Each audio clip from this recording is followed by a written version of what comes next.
So a very good evening to you, sir. Yeah, yeah. Thank you, It is a Rahul. Thank you very much. Yes. it is a pleasure for me to connect with you after a very long time.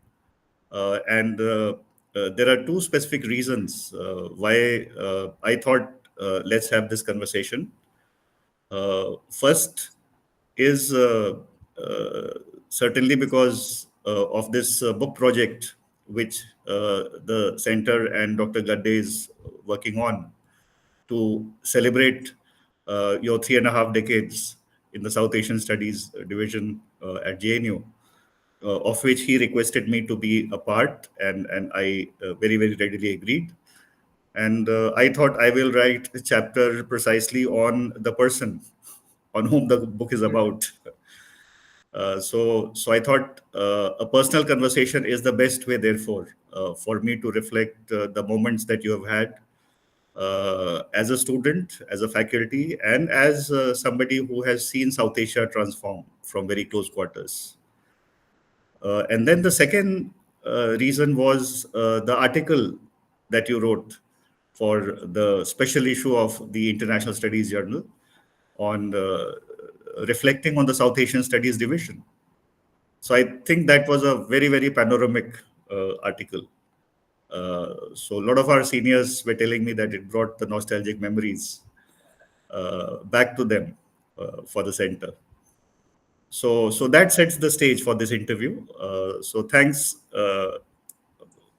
for our viewers. We have Professor MP Lama here with us, who really needs no introduction when it comes to South Asian regionalism and how South Asia should position itself in the larger committee of nations. Perhaps, sir, I can call you an optimist still on South Asia. Oh, very much, very much. So do I. Eternal, eternal optimist. Yes. So you are an eternal optimist on South Asia, Yes. and so am I, and so do I tell my students that one should never lose hope on ability of Absolutely. South Asia to deliver. So, sir, I would like to start off with how it all began. And as I understand, for your post graduation, you decided to take up economics at JNU.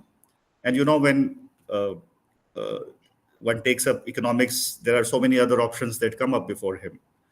So, from CESP JNU to Area Studies Center in the South Asian Studies Division, what prompted that decision?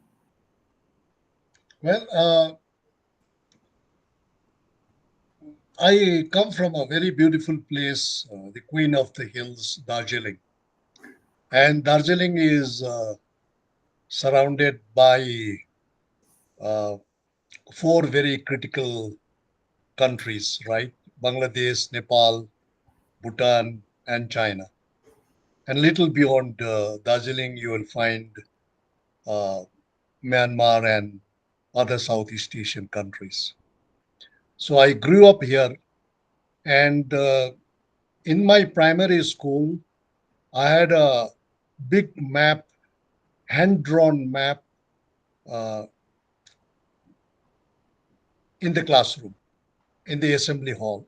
It was a Scots Mission Primary School in Darjeeling, in North Point, very near to my home. And my headmaster, J.R. Karthik sir, used to every day make us sing first Jana Gana Mana, our national anthem. Then, secondly, he used to tell us that you almost must know where you actually stand physically. Then he used to tell us there was a very beautiful song, uh, school song on the map on the where we stand. दार्जिलिङको सिमाना बताउँछु म होइन उत्तरतिर चीन दक्षिणतिर के अरे के अरे Bangladesh right? It's a very beautiful song that used to be. And so that used to really attract me that look, I must know my neighboring countries. So when I went to economics department, I did my BA honors in economics, and very good teachers I had in college. My political science teachers, my economics teachers, English literature teacher, Nepali literature teachers, absolutely brilliant. I've written about them because I am very nostalgic about my teachers. So when I went to JNU, we used to have a very tough competition those days. In I first I went and studied in North Bengal University for 6 months. Then I tried for the entrance test, went all the way to JNU to write the entrance exams and got through. And economics department was absolutely a brilliant set of teachers and of course a very promising set of students. We had 35 students and teachers were very eminent teachers, Sunanda Sen, to Amit Bhaduri, to Anjan Mukherjee, Krishna Vardwas, Prabhat Patnaik, and Sila Valla, right? Uh, and and of course, very well known um, younger teachers also like Amar Sanyal, Amal Sanyal, then CP Chandrasekhar. They were much younger. There were two very striking things. One, where we are an absolutely uh, bright sets of what you call it seniors, right? Including Bhaskar, V. Bhaskar, Ramanna, very famous socialist and social activist Sunil Gupta, Jasbir Singh, all very they were extremely uh, promising. And the school was located in the new campus itself, and very beautiful because we are a classroom of 35, and I think we are only two from Bengal, and rest were from Orissa, Maharashtra, Kerala, and a very good batch. And junior to us was also very good batch. I remember because I in my batch we had very well known. They have done very well, including the present finance minister, uh, Madam Nirmala Sitaraman, right, was my classmate. T.K. Arun, who became the editor of Economic Times, Anand, who became the editor of Business Today, quite a few brilliant teachers, yeah, right?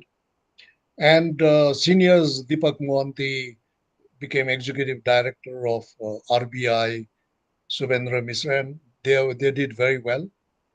And juniors were among the juniors. I very remember that Abhijit uh, uh, Banerjee, the Nobel laureate, was just 1 year junior to us, right? So we used to have very warm, nice discussions, and we did well. And but many of us decided to shift to School of International Studies because of two fundamental reasons. First was economics department, CESP, Center for Economic Studies and Planning, did not have an MPhil program. And all of us wanted to do MPhil program in order to write good PhD thesis, right? Secondly, we wanted to move from pure theoretical economics, mathematical economics, all econometric modelings to real practical economic issues that would concern economic relations, global economic systems, right? And because they were very attractive those days. IMF, World Bank, India had taken the first uh, tranche of IMF loan in '81. Uh, uh, our finance minister was Venkataraman. There was a big debate in JNU whether we should take it or not. Particularly, we were worried about the conditionality.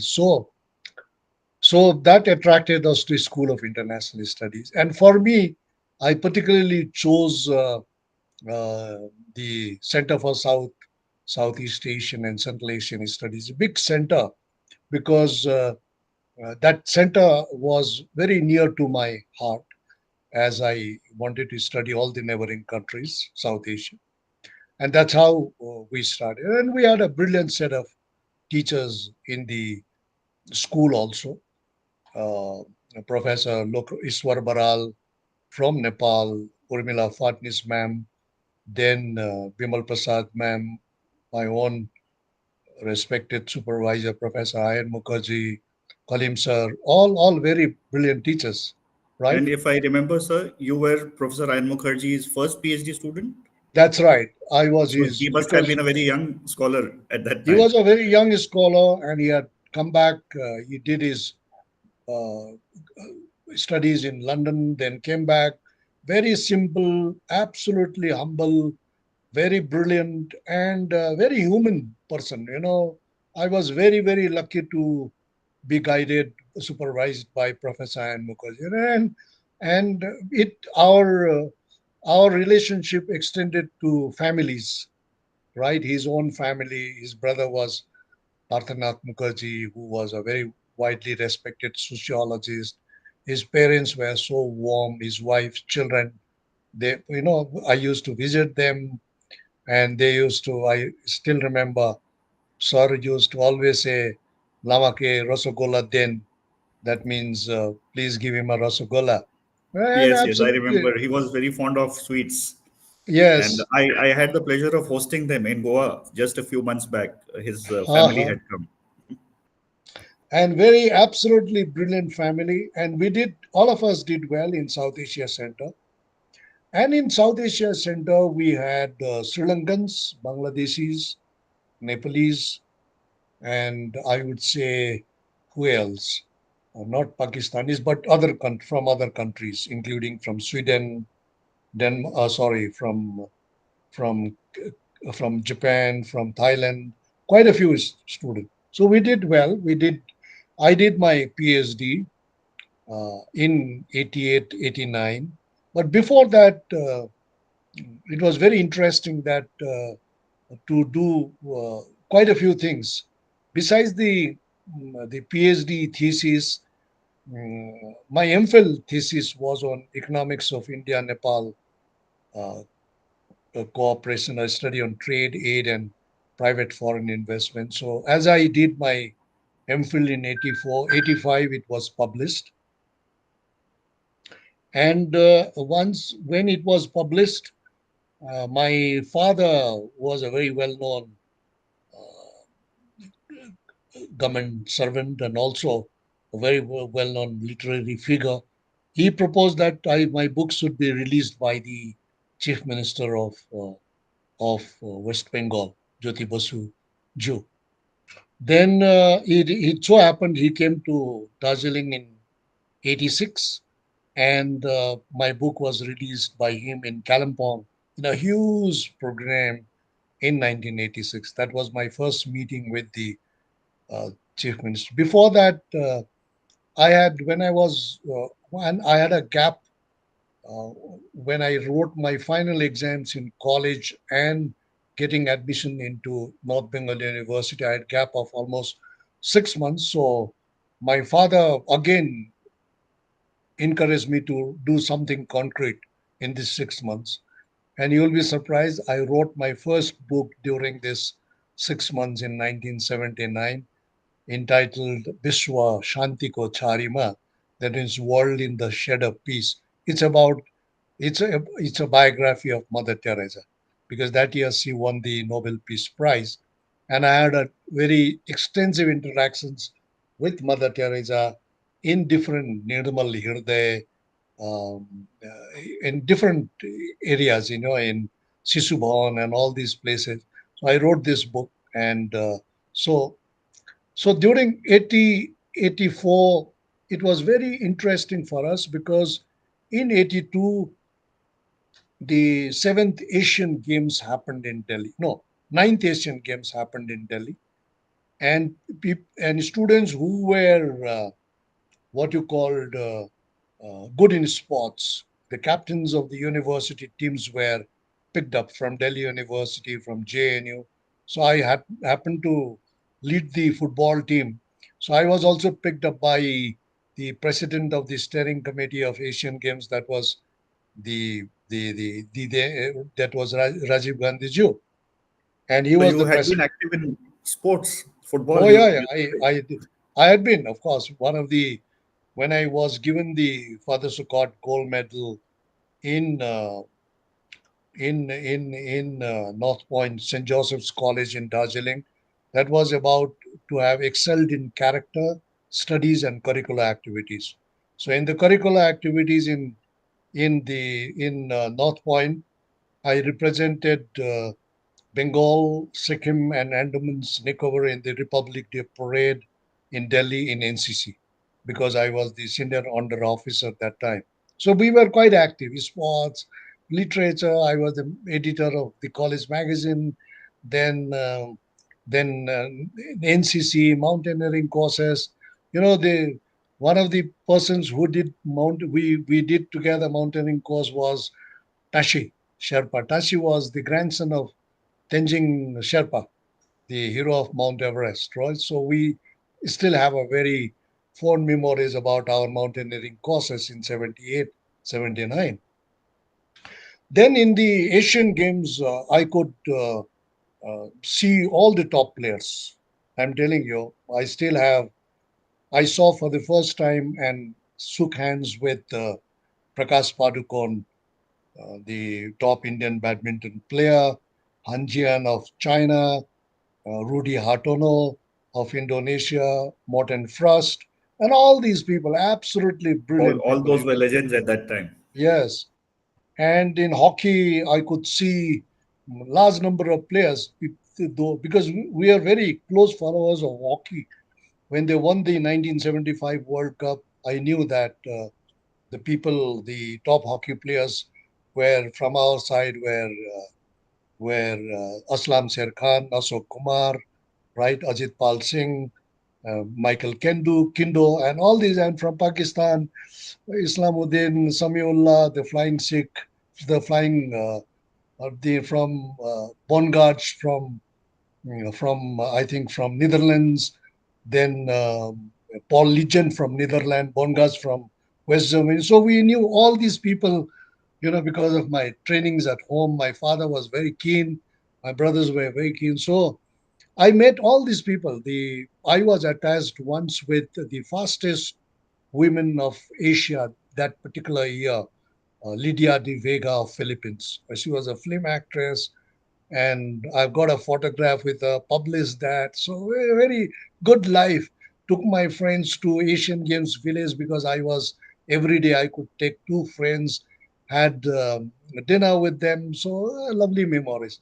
Then in 1983, Government of India hosted the seventh non-aligned summit. And you'll be surprised, almost 110 leaders, top leaders of non-aligned movement came to Delhi and had their meeting in Bigyan Bhawan. And Government of India again picked us up. The organizing committee picked me up as a documents officer. Our idea, our my duty was to distribute, put at the right place, right documents, because there were seven or six languages which were simultaneously interpreted: French, Spanish, right? Then English to other languages, right? So that is where I met the very famous hug between Fidel Castro and Indira Gandhi ji. Then, Yasser Arafat and Indira Gandhi. It all took place. So we were all witness to that, and that is where I I could can see. I can Yeah, very well make out how the interest towards South-South cooperation gradually was building up in you. absolutely, absolutely, and so I could get the autograph of Fidel Castro, Yasser Arafat, Colonel Gaddafi, General Ziaul Haq, right? Jayawardene from King Birendra from Nepal, and all great people. Absolutely, I think that time it was I think Ziaur Rahman from Bangladesh, right? So it was an absolute. Then they distributed two very beautiful books, three beautiful books, right? One was South South Cooperation, the entire history of South South Cooperation, then G77, Group of 77 documents on developing countries, big thick books. I still have them. And the third was the Brand Commission report on North-South dialogue. Right? The the crisis, the cri, what is the title? The Right? crisis of survival. The crisis of survival. Yes. So absolutely brilliant. So that was my first exposure to the global economic scenarios. Then immediately after that, the Non-Aligned Summit decided to have a think tank in India for the entire North non-aligned countries. And that's how the Ministry of External Affairs set up under the leadership of Prime Minister Rajiv Gandhi the the Research and Information System for Non-Aligned and Other Developing Countries. Today it is famously known as RIS. And I remember, so we were the first batch of researchers in RIS. As I joined as a research associate, my friends Tadas, Monty, we all joined, then they were seniors. And that is where I got exposed to first the global debate on North-South dialogue. Second, the global economic issues, including the debt crisis and North-South inequality, South-South cooperations and all. And in 85, you'll be surprised, the RIS, along with Indian Economic Association, hosted the World Economic Congress. And that was such an interesting occasion because I was put in the reception committee. And that is where I met the top economists from the world. That time, Amartya Sen from our side, we had Sukumai Chakravarti, right, YK Alag, and all top economists, Brahmanand, PR Brahmanand, and all. And from the global world, we had the famous the Michael Lipton and Kenneth Arrow, right? All the Nobel laureates. They all came and had a lovely uh, uh, conference. The theme of conference was agriculture and industry. So absolutely. So that was my. Then we started. Prime Minister Rajiv Gandhi started going to the global world to talk about UNCTAD, to talk about what you call it, global new global economic order, and all kinds of things. Every time RIS used to prepare the report for him to carry on behalf of the non-aligned countries, and we did that. So that was my first exposure. And And so this on this site was when you was doing your PhD at the PhD, same time. yes, So you were at yes, the same yes. time research associate. Okay. 80, 85 to 89, yes. So it was a bit pressure on me to do PhD also, and this work was a full, very, it requires, it was, since it was a rigorous research, sometimes econometric modeling and all kinds of things, we needed to devote a lot of time. But I learned so much from this experience. Then in, One question I had precisely at this point because it fits in. So from CESP, where we know that the research is highly econometric, modeling based, uh, and when we talk about South Asian Center, the kind of work we do, basically data which looks things at more simple level. So in that sense, I mean, were you able to switch easily to this kind of analysis, yeah, or because you mix it both? was, it was not very easy, but it was attractive more than that because SIS, switching to SIS meant interdisciplinary research. So it was not a pure economic interpretation of anything, data to statistics to models to anything. It was a it was a kind of a multi scenario or multidisciplinary interpretations. You get my point. Say for example, if you do trade, right? One of the themes which we wrote extensively was trade in South Asia. Now, when you write trade in South Asia, you have data, you can do purely economic analysis of that. But that trade, why it did not happen? There was a geopolitical part of it. There was historical part of it. There was development aspects of it. There were what you call it, the bilateral relations aspect of it.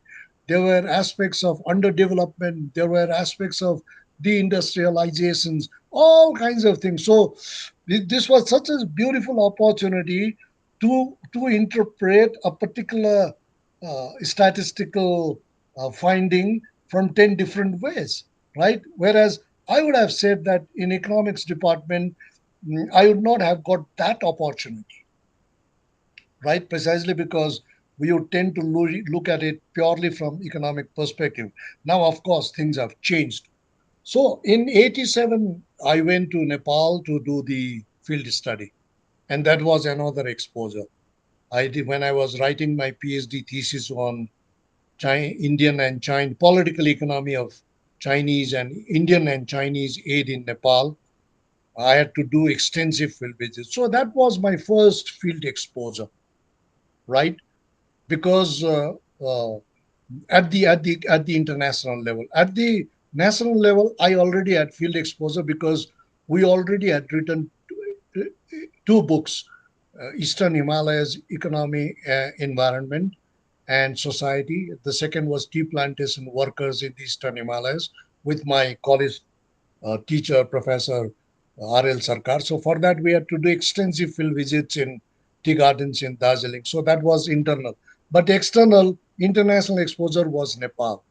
And that was for the first time I had gone to Nepal, right? And I knew people because RIS used to invite large number of Nepali scholars also. Then this is for the first time I could get a very, very, what you call it, in-depth view of in-depth view of China and India and their geopolitics in Nepal, their participation in development process, their involvement in the political processes there, all kinds of things. So I wrote this thesis and and uh, and got my degree. So that is what was very interesting part of it. Then, as I was working in NDDB, I was attracted to do more field studies. So then I joined National Dairy Development Board because the person who was heading NDDB was none other than Dr. Verghese Kurian, the father of white revolutions. I had read so much about By him. then, you had completed your Yeah, I thesis. had completed Okay. my thesis. No, I had not. I had submitted my thesis, but I had not got my degree. So I joined there in the Planning, Monitoring, and Evaluation Department, which was headed by PC Vardhan sir, who was a very well-known professional from the World Bank. So I did work, and that was absolutely a brilliant phase in my life because again I could go to the field, talk to farmers, talk to dairy, women, cooperative workers, was exposed to machineries, technologies, was exposed to food aid from World Bank, World Food Program, and how India became a kind of a milk sufficient country from an absolutely milk deficit country in 1950s and 60s. What was the philosophy of the Anand Milk Union Limited, Amul, how Verghese Kurian went there and established this National Dairy Development Board. And so I went to a large number of places to do field studies because I was given a charge of developing a kind of a forecasting milk procurement forecasting model. It was again a very interesting model. So we used to basically follow Box Jenkins model and used to put a lot of extra other dummy variables and forecast. And later on, because there used to be a situation where there used to be a severe scarcity of milk in the summer season, rainy season, and a glut of that means plenty of milk in the winter season. And so, how to change it? Prices used to crash in winter season, and farmers used to suffer. So, Dr. Verghese Kurian wanted that we should forecast the do this, and we did this. We did this, and that is where I went to a large number of places, including in Maharashtra, Gujarat, Tamil Nadu, Kerala, and stayed with the farmers, talked to them about various technologies. So that time, one of the dreams of Dr. Verghese Kurian, absolutely, mane, a very what you call it, mane, statesman-like person, right? Total control about what he was thinking, what he was implementing, what was good for the nation, what were good for the farmers and the communities, right? And he had very close relations with Ramakrishna Hegde, T.N. Sesson, and filmmakers. All these people used to come and entertain us with their lectures and all. So his dream that time was how to make milk a grocery item, right? Can you imagine?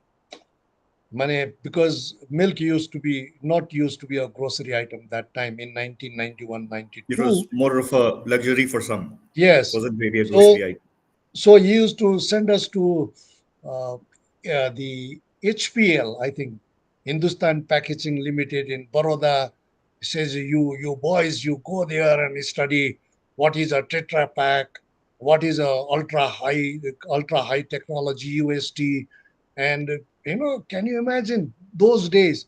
And this man made today. Um, Amul is the largest producers of milk in the country. It is the richest organization, and we are everywhere in the global world. So this was so. Then I got a chance to come to JNU. I had in between sat for the Young Professional Program (YPP) of the World Bank, and had gone to Indonesia to face the interview board, and YPP was offered to me. Today I would have been somewhere in some countries as some senior positions of World Bank, but my father was uh, not interested in World Bank job, because that time the World Bank told me that you will never get a posting in your home country, right? Those days. So my father was interested that you should work in India only, and I got a chance to come to JNU as an associate professor directly in 1992. So I I joined. remember those early 90s were the times when a lot of young Turks had joined. So I think you joined first, and then you were followed by several other young people who, in many ways, changed the Absolutely, direction. Professor absolutely. Kanti, Very, Professor you see, Mattu. that time it was something like something like a kind of a kind of a convention that everyone has to join as an assistant professor, lecturer in popular terms. So when I applied for the associate professor's position without any experience as an assistant professor, I was even then I was called for the interview, but I had written a lot by that time about about South corporations, about one Himalayan regions. Regular, I used to write regularly in Economic Times, Times of India, and all. Can you imagine? I wrote my first main edit page article in Economic Times in 1984. I was then See, 23-year-old, and right? it was not so easy to get published in Economic Times at Yes, that and time. two-part article, one again, and I still remember. I still have the honorarium receipt with me. They gave me 484 rupees for those two-part article. Then I started writing for Statesman, 87, 88, Hindustan Times, Financial Express, right, and Times of India, Patriot, all kinds of things. So I joined, and absolutely a brilliant center that time. Big center because we had South Asia, Southeast Asia, Central Asia, very well known teachers, right? In Central Asia, we had Ram Rawal sir, who had just retired. Then Professor Dawa Narbu was there. Professor Wariku was there. Then Professor Das was there in Southeast Asia. And South Asia, I told you the name, very senior professors. Then Used around to that be time, it used to be called as the longest center in South Asia. that's right. CSC, SCA, SWPS. And you'll be surprised, that time around, the famous Foreign Secretary of India, Muchkund Dubey, joined, right? And intellectually, Professor Muchkund Dubey really drove the center to a different height. He had global connections. He knew institutions. He had personal linkages with, top economists because he was in UN. He was in India. He was India's foreign secretary. So he knew all the, and he had a absolutely, uh, unparalleled knack for academic activities, even being a pure diplomat, right? And Money. He very used to, special for us because we were the first batch of students who were taught India's foreign economic policy by him. absolutely. A Just course I see, think which both of you had together joined, framed. he imagine, just imagine he was there, and I knew him during the RIS days because he was the one who used to tell us about very famous economists like Raul Previs, Hans Singer, right? Because it was Raul Previs who actually initiated the how, as I used to teach all of you, about how the primary commodity prices, the terms of trade, were always against the developing countries, how there was a secular decline in primary Those commodity. classroom lectures are still alive. So it was, I learned that during my RIS days, and RIS was led by a very bright Professor V.R. Panchamukhi, and he had a very good background as to as to how to deal with trade and in other international economic issues. So I joined.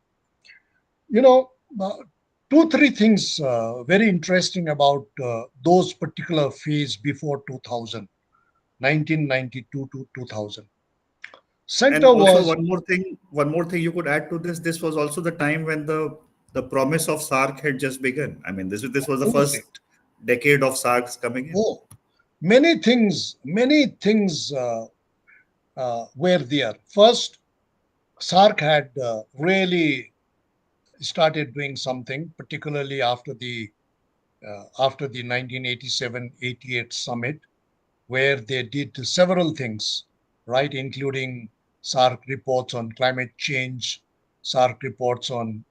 Can you imagine? In 87-88, they started writing on impact of greenhouse effect, and people like very eminent scientists, environmental scientists like Anil Agrawal of Center for Science and Environment, who brings out down to earth now. Then uh, Sustainable Development Policy Institute, led by Tariq Banuri, and all these they were the ones who prepared this report. The second report was disasters in South Asia, how to manage disasters. Can you imagine 87, 88? They were And in much ahead of their time. oh yeah, yeah.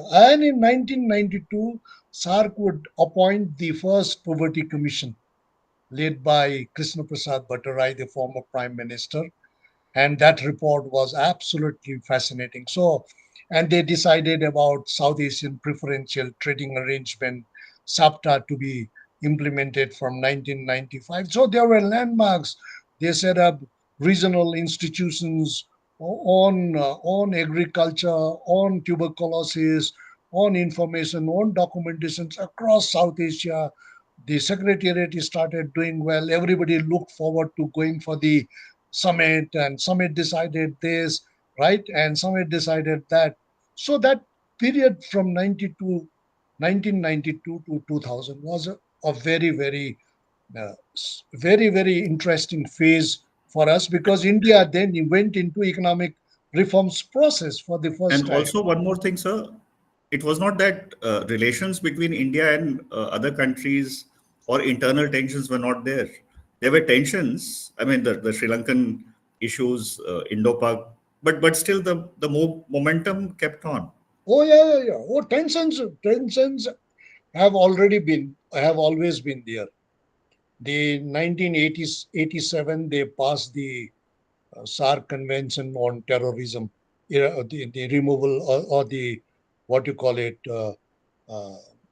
something on, Suppression on terrorism. oh SARC yeah, Convention on Suppression of Terrorism. yes, and many things happened after that. But it's sad that Pakistan, mainly Pakistan and Bangladesh, never ratified that convention. But things happened. So India went into the economic reforms process. Pakistan and Sri Lanka had already started that process 10, 15 years back. So India was very late in doing that. Nepal started examining, looking into that. Then you had Bangladesh getting stabilized in 1996. Sheikh Hasina came coming into power, doing the Ganga, what you call it, agreement, Farak Ganga agreement, water resource. Then Nepal with Mahakali agreement. Many things happened there, right? But internally in South Asia, you all, uh, we had a magnificent and brilliant set of students, and that always included you, Rahul, because students were so forward looking, you know, more than anything else. I used to be inspired by the students. Every day you go to the classroom, talk to the students, do these academic activities, Monday seminars. Students will come in large numbers, ask questions, receive the guests, organize for And I each remember of the the. Kathmandu trip that happened where, as students, we presented our papers and Just the see, trip via Gorakhpur. via Gorakhpur, we went to Kathmandu. Some of them gave us some money to do. It was students really were, what you call it, very forward looking. One, secondly, diverse set of students. You were there. Then quite a few, from other parts of India. Then quite a few from abroad, right? Bangladesh, Nepal, Pakistan, no, Sri Lanka. So it made classroom very interesting. So the Monday seminars which we started, and big seminars on regionalism, on refugees, on all these things happened started. I remember very clearly that I was the convener of the coordinator of the Monday seminar for at least 3 4 years. Then who did not come tell us during that time, and later on also. I remember a series of lecture by K. Subramaniam, right? The best known strategic thinker and analyst India has ever produced. I would say that, right? Because he was J.N. Dixit also would come several times. Jane Dixit, then who tell me who was not there? Anything from Pakistan, from Nepal, from Bhutan, Sri Lanka, Bangladesh, you name any one, the prime minister there, the presidents there, the top academics. And the best part was some of us started doing joint projects with a number of institutions in South Asia. Like I remember Professor Ayan Mukherjee did quite a few. I did quite. So we had a strong networking of all the scholars and the top institutions, including Center for Policy Dialogue in Bangladesh, the Institute of Integrated Development Studies in Nepal, the Center for Policy Research in India, Right Theory in India, ICREER in India, and of course the Saman Kelegama's research institute in Sri Lanka, right in Pakistan, SDPI to Qaid Azam University to Pakistan Institute of Development Economics to to any universities, right? So that was a very beautiful phase. And during that phase, uh, the South Asia Center got so much of prominence. We used to be on televisions. We used to be in all the newspapers. We used to be in major governmental delegations led by the prime ministers. We used to be picked up for India's representative in a number of committees, global committees, regional committees, right? And I could really participate. And we worked very closely with commerce ministry, with forest environment ministry, with power ministry, with what you call it, Ministry of External Affairs. So that was a very very good phase. Like say, for example, uh, the refugee crisis in Bhutan was at its height in 91, 92. So there was a major. Bhutan always has been a very peaceful country, very accommodative country, and we were all surprised when almost 100,000 refugees were had did the exodus from Bhutan, came to India, then they were sent to Nepal, they were set up in the refugee camps.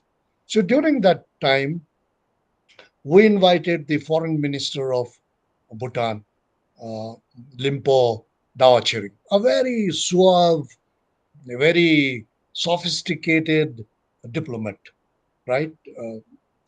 He studied in the same college like I did in Darjeeling, so we knew that each other a little bit on what was our background and all. So he came, and he had come from his visit to uh, just what you call it.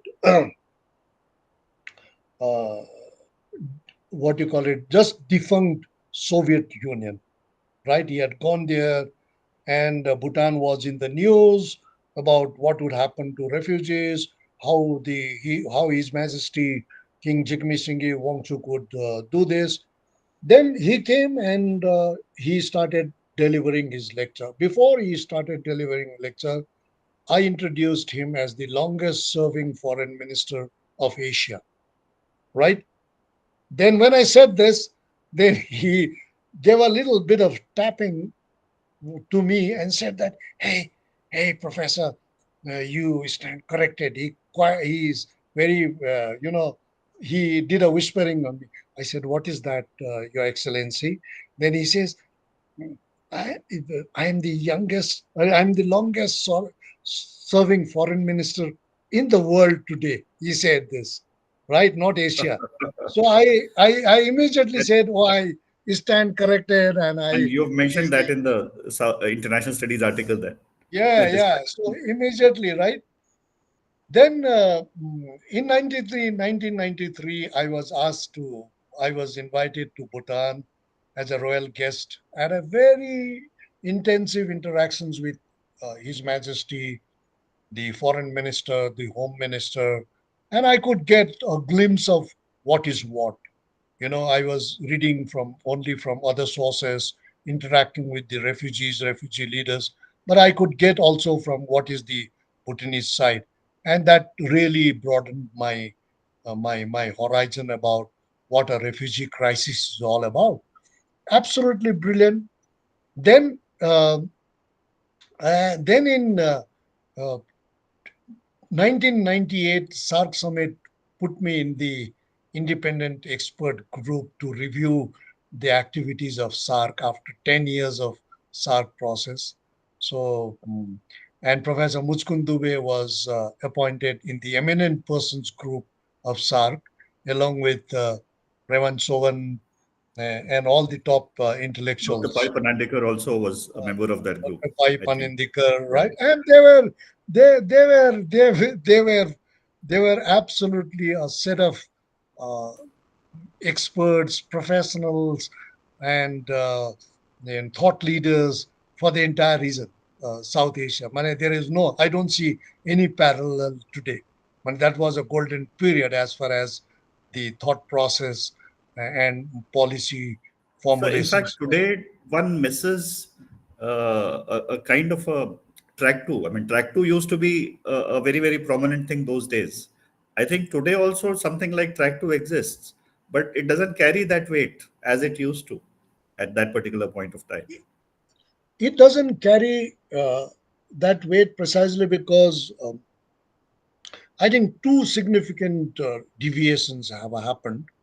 One, most of the countries have gone to bilateral processes. So they have neglected regionalism processes, including our own country, India, right?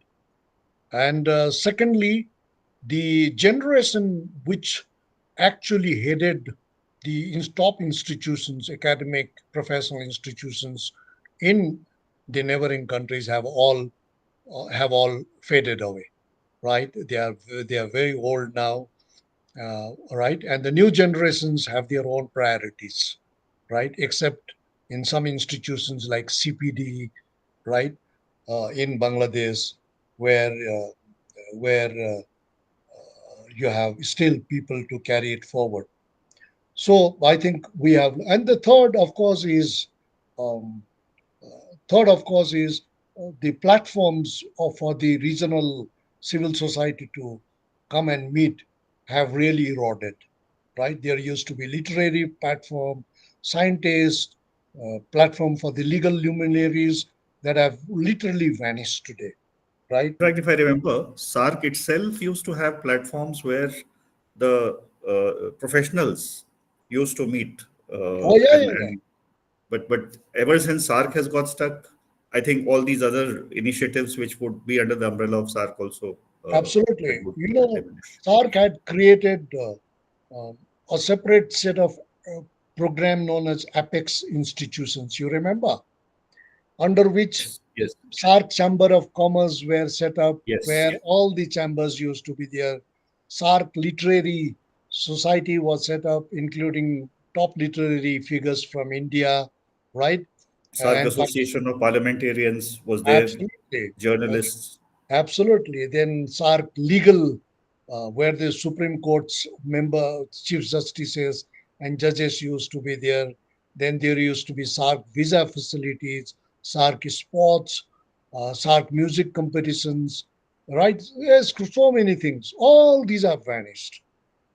I don't find a trace also of So, these if I institutions. remember correctly, the report that you had authored as part of the independent group, I mean, there were also infirmities or problems within the structural part of SARC, which you had Yeah, yeah, yeah. highlighted in that report. Yeah, yeah. You see, in our report, you know, I was the I was the youngest in that group.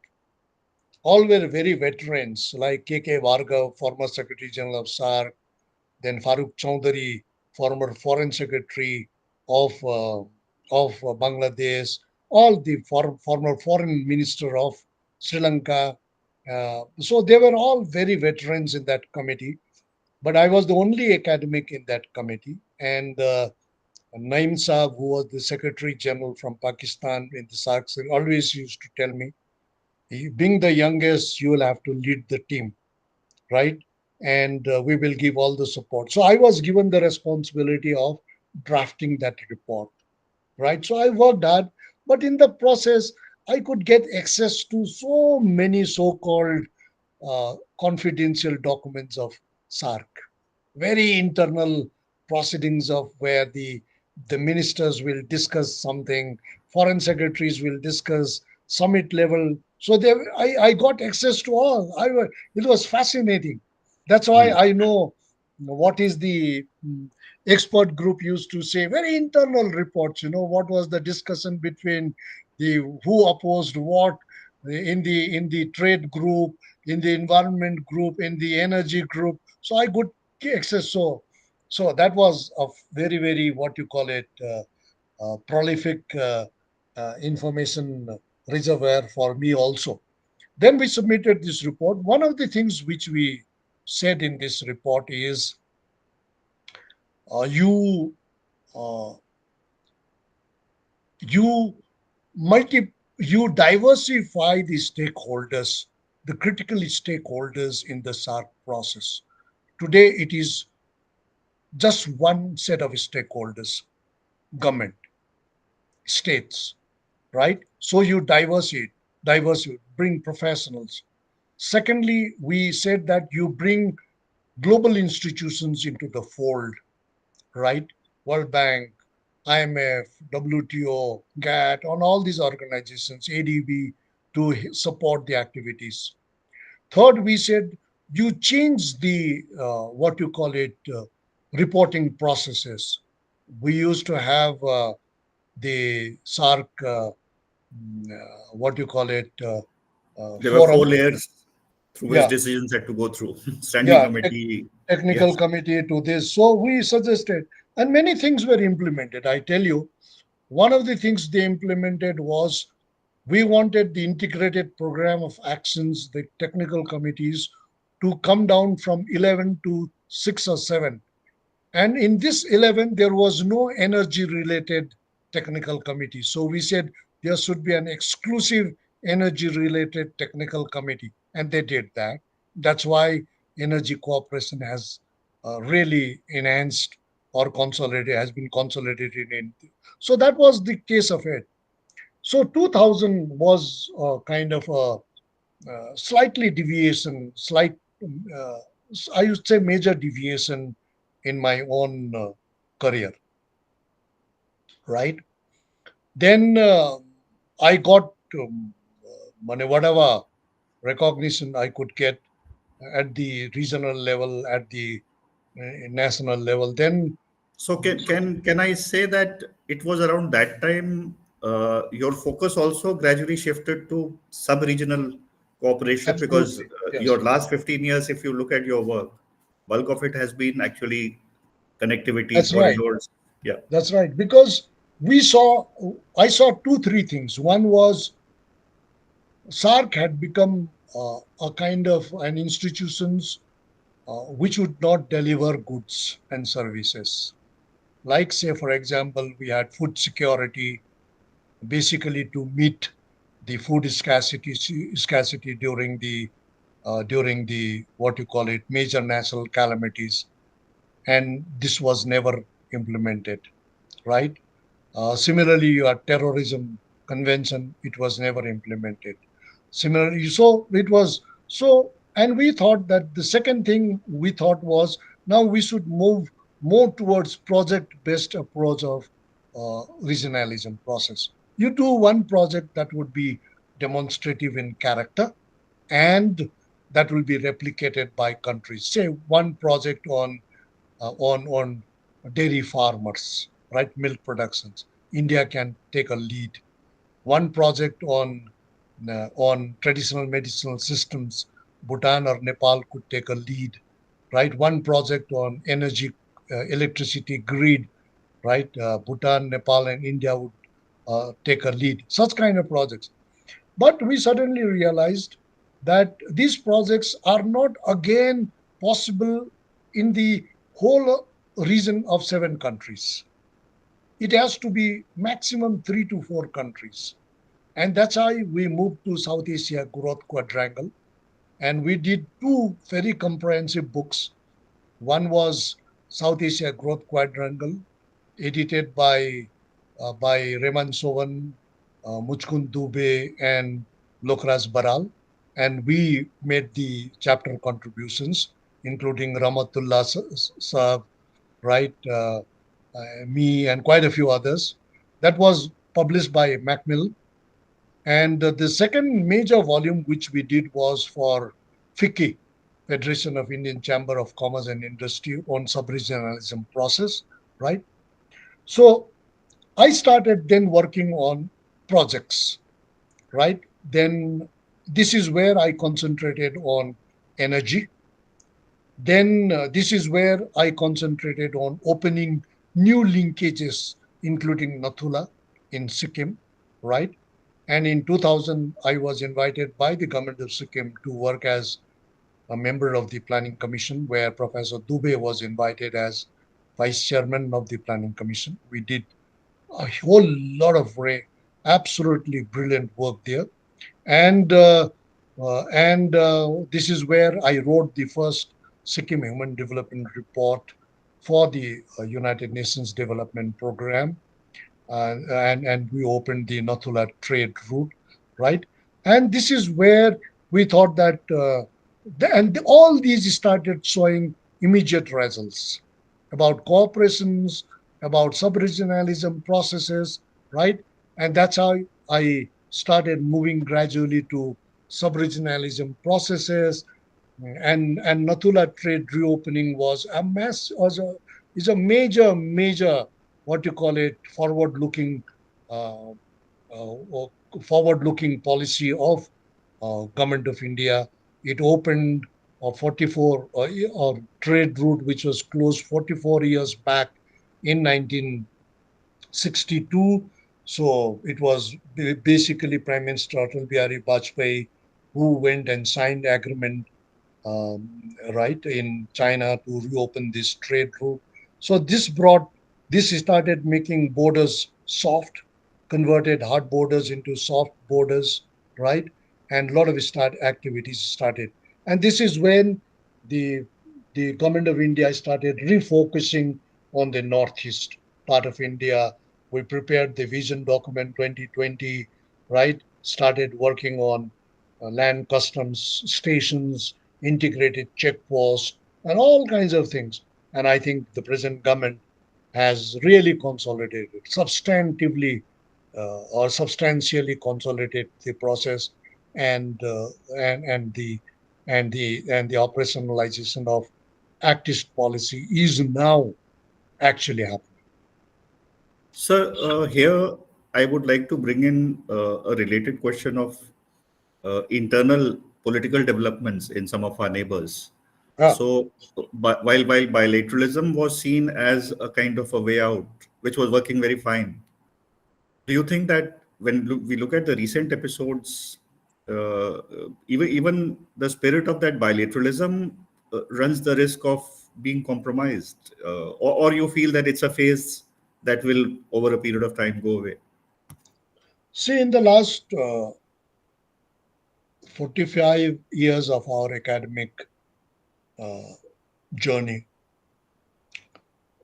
the situations which we have seen in what is happening in Sri Lanka, Bangladesh, Nepal are not a kind of a rare situations. These have happened, but the nature of events, episodes, or nature of incidents, right? They have changed. Like, say, for example, all of them have they had strong, cruel, excruciatingly burdensome military regimes, right? We have we have passed that phase in many countries. We had autocratic monarchy in countries, right? Or autocratic leaders in countries. Even we had the situations we had not electoral democracy but electoral autocracy, right? So things have absolutely changed today. So people are so the when they entered into democratic process, unlike India, right, where institutions are very strong, where democratic ethos is deep rooted, right, where democratic practices are well institutionalized. In these countries, those things happen much later, maybe after 50, 60 years of after India's independence, right? So they are now trying to deal with in all this. They are trying to manage, they are trying to adapt, right, and they are trying to really renegotiate with the processes. And that is where I think bilateralism is very critical. And Chinese government is taking full advantage of this, right? I can see Chinese coming to South Asia in 10 different ways, right?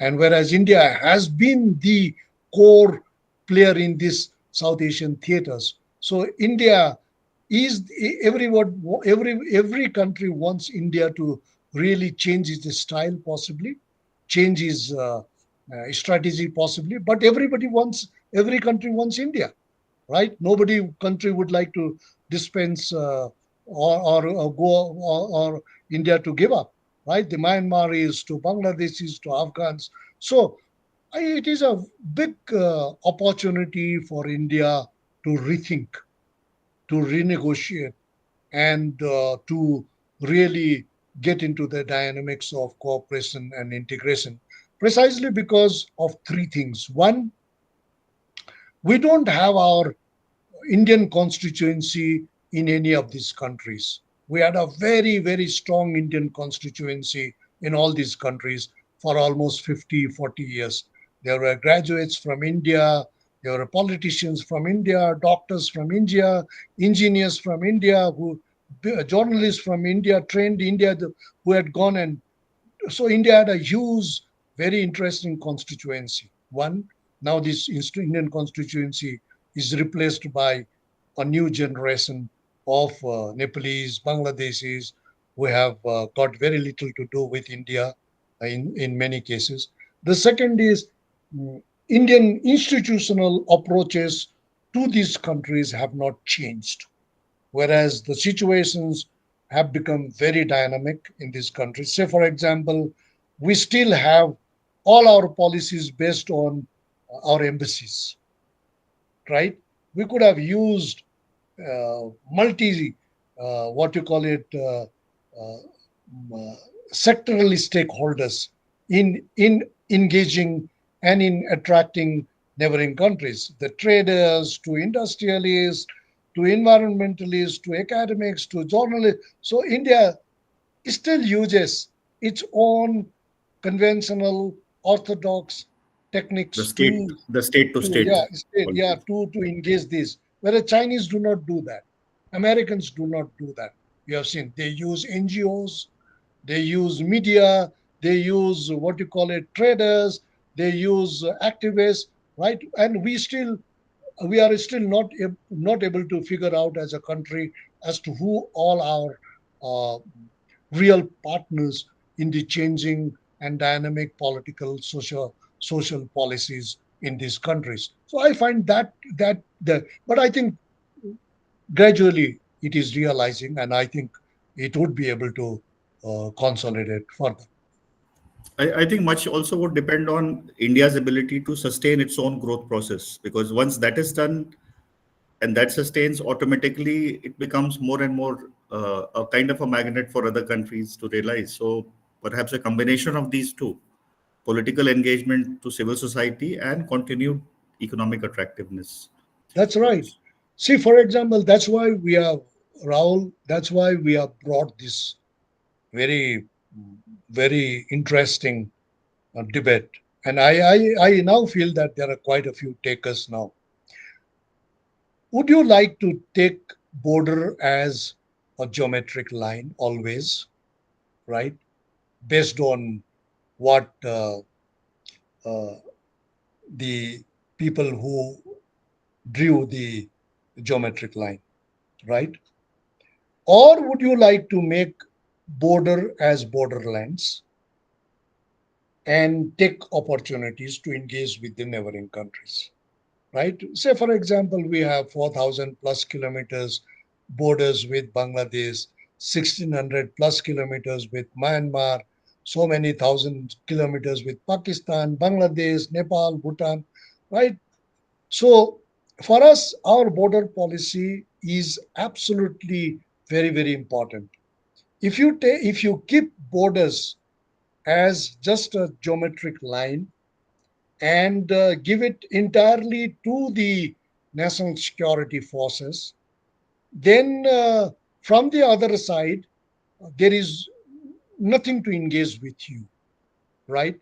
Whereas if you talk about borderland without compromising a millimeter of our national security interest or national interest, then borderland will be trade, investment, technology, food, ecosystems, environment, anything, water, energy, anything, right?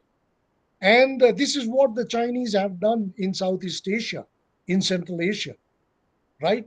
They have. Let's say, for example, today, the biggest loser in Myanmar today is China. Look at China Myanmar border, which used to do 4 billion trade. Today, look at that route between Muse and Ruili. For us, we have to really choose or combine our strategies as to what. Say, for example, with Nepal, in 1960 only, we signed an agreement to make a common market between Nepal and India. Mane, we had moved from free trade to customs union to common market. Can you imagine? So look at the the vision of the leadership that side, come on that both sides of the border, common market. Today we are again struggling in the borders as to whether ginger should come from that place, or arcanut should come from that place, or from this side oil will go or not. Yeah, we are still discussing that, So right? to tell you In frankly, I mean, America, now the borders are becoming even more severe, and of course, it's a matter of yes, a very yes. strong internal political debate in India.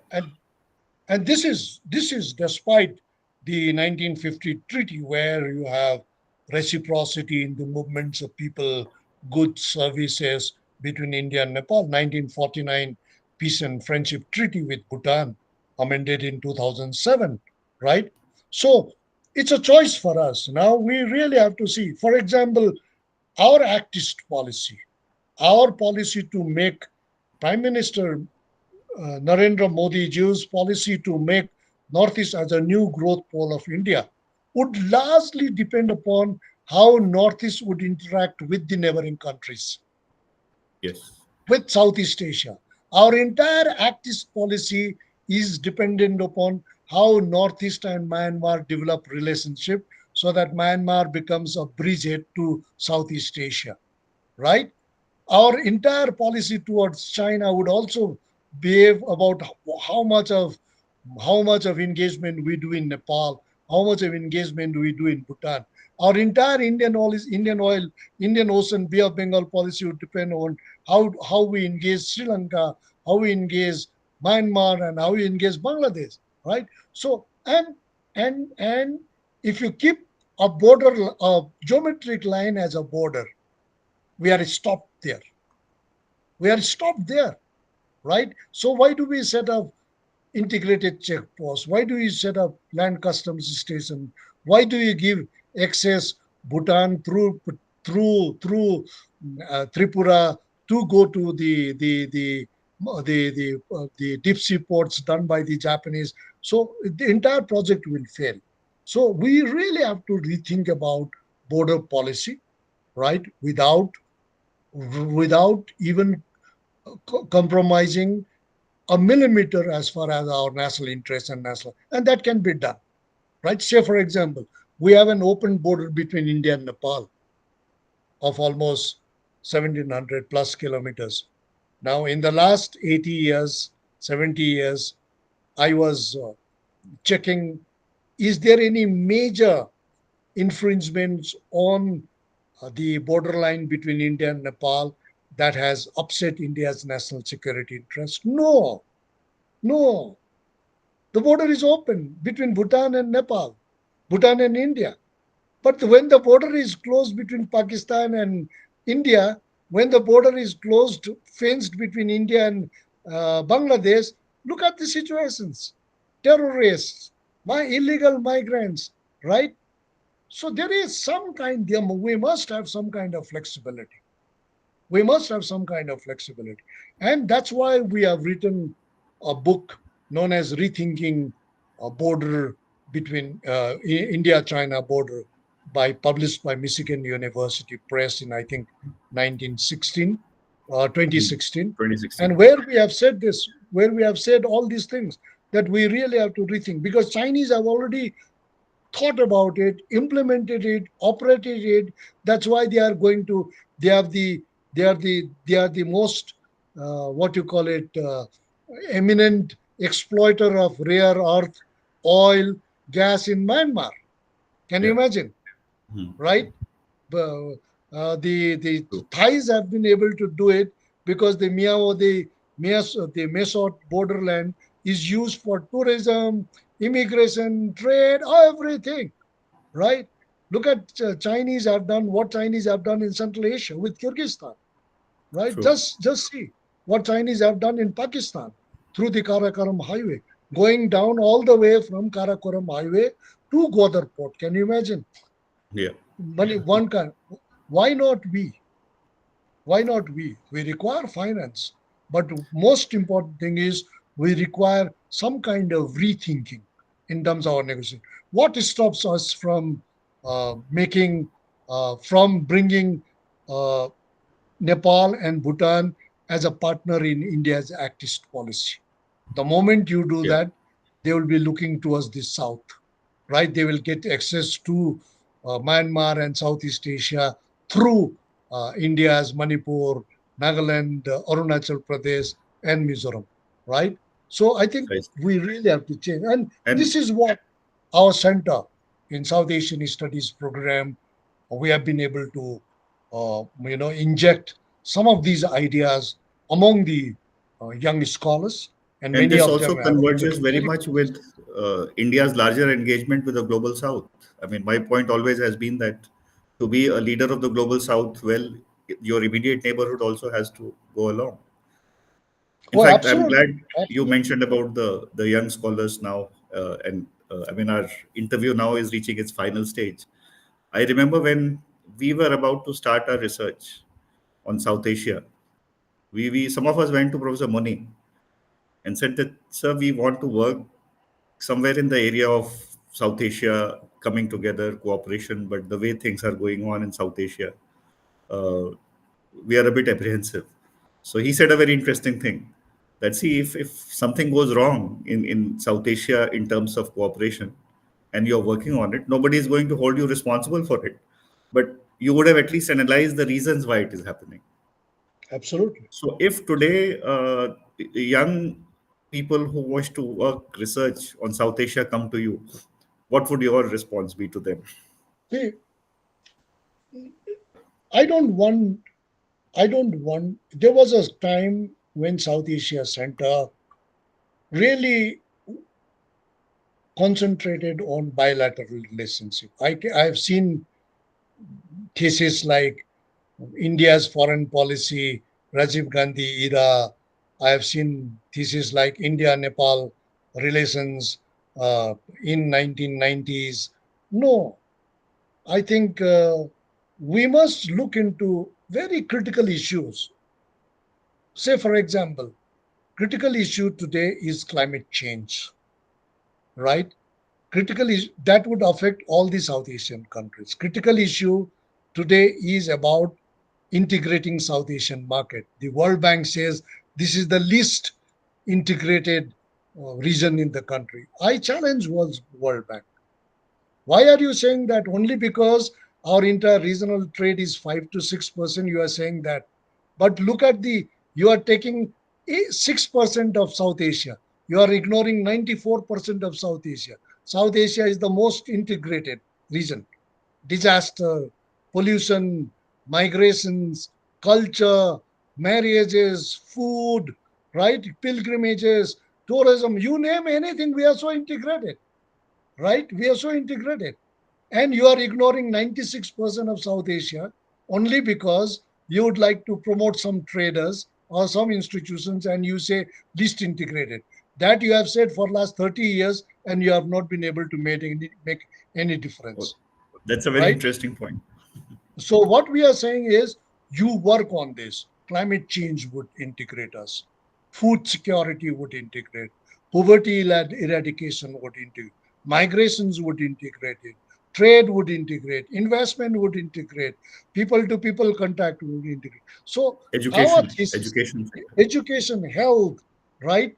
So what I'm saying is water, right? So what I'm saying is today most of our students, of course, are writing thesis on these specific issues, right? My own students have written very good thesis. Say someone has written on climate change and the coastal areas, India, Bangladesh, and Sri Lanka, a comparative study. Absolutely brilliant. Somebody has written a comparative study of India, China, India, Myanmar, Thailand trilateral highway, and China's BRI project in Pakistan, right? So I think things are changing, but South Asia Center at the is at the core of entire thinking process in India's foreign policy vis-a-vis the neighboring countries, and we must harness this opportunity,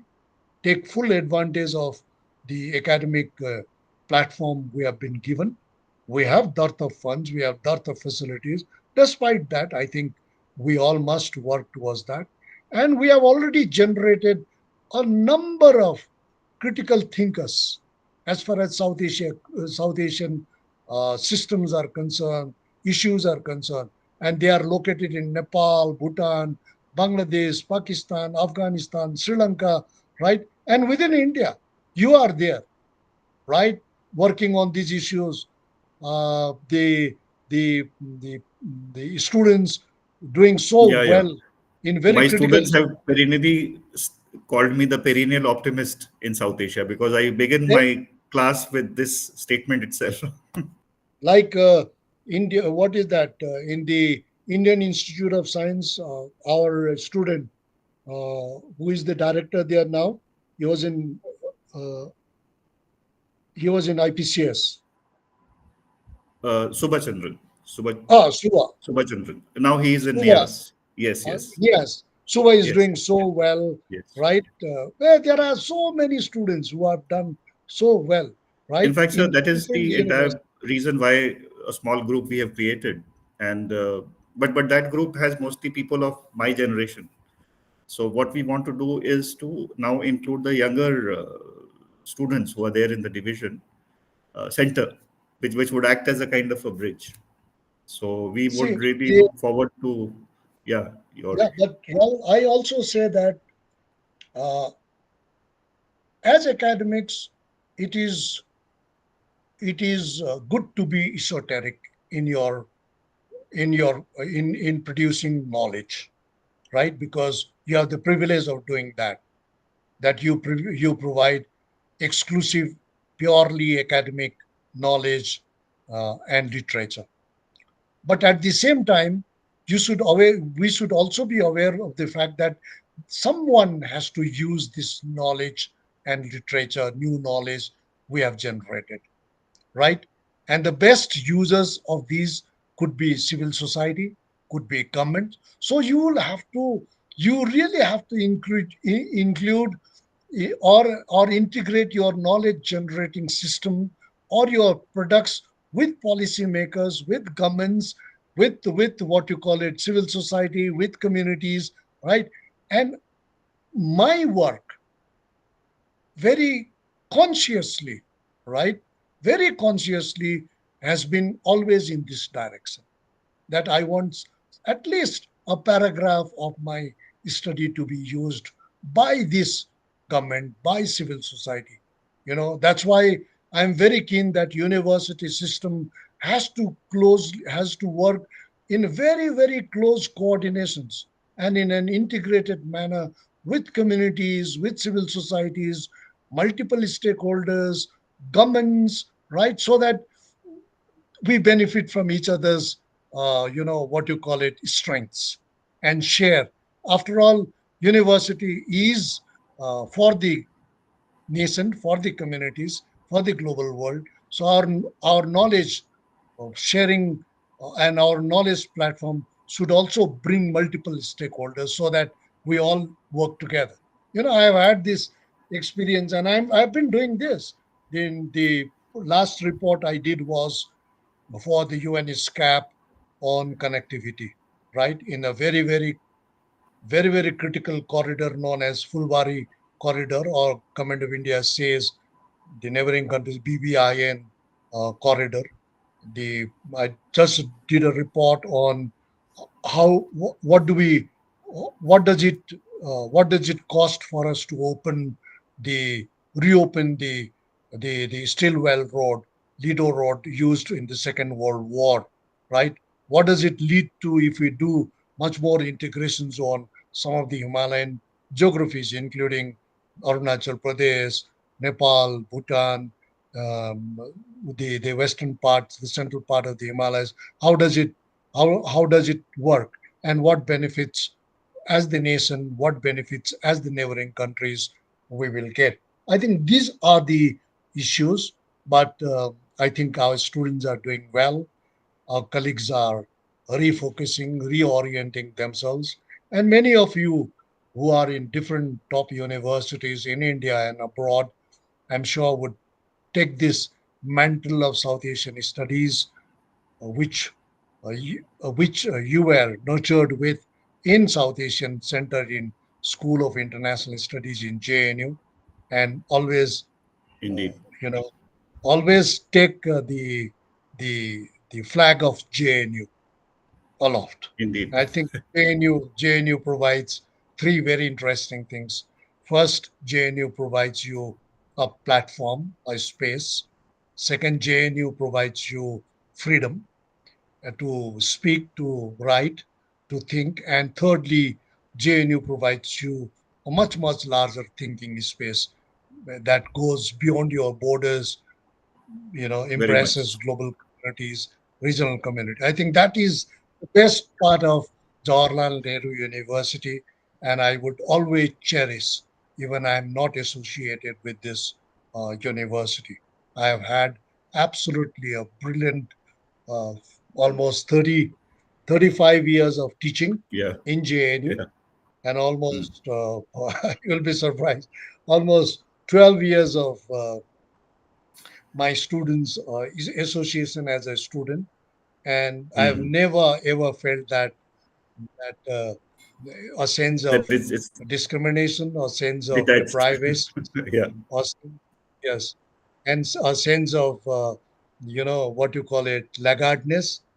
JNU is Mm. that institution that really gives that really gives you uh, a space where you can do lot of things.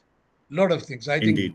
all these teachers, faculty members, all these students, and of course the bureaucrat, the officials would take this opportunity. That's my absolutely Indeed. brilliant take about my own university. Indeed. Indeed. I mean, you brought back so many wonderful memories of the division of JNU, and so much of a positive note for those who aspire to study South Asia. I think that is the most important message. I think I have learned a lot from this interview of yours, since I was disconnected with you for quite some time. Uh, I mean, after that South Asia project, we couldn't really have a common platform where we could get together. But I'm so happy that the book project by Professor Gadde and your South Asia article helped us again to connect. I'm very much thankful to you, sir. Uh, I thought I would Thank you. conduct a half an hour interview, but then we've gone for almost 2 hours. It would be fascinating to share it with my other friends and colleagues. Uh, Let me share with you that I'll remain connected with you on Sure, many sure, similar sure. issues, and uh, wish you all the best for your innings as and when it finishes at JNU. So on this Good, count, and yeah, best wishes, Rahul, to you, to all our students spread over so many countries, so many universities, institutions, and blessings to all of you. I'm sure you will all do very well professionally, uh, individually, family wise, and of course, institutionally, to keep the flags of JNU and your own institution aloft. Thank you very much. thank you, thank you, sir. Right, Rahul? So, see you. If you have any queries, please do let me know. I'll be available for that. Okay, sir.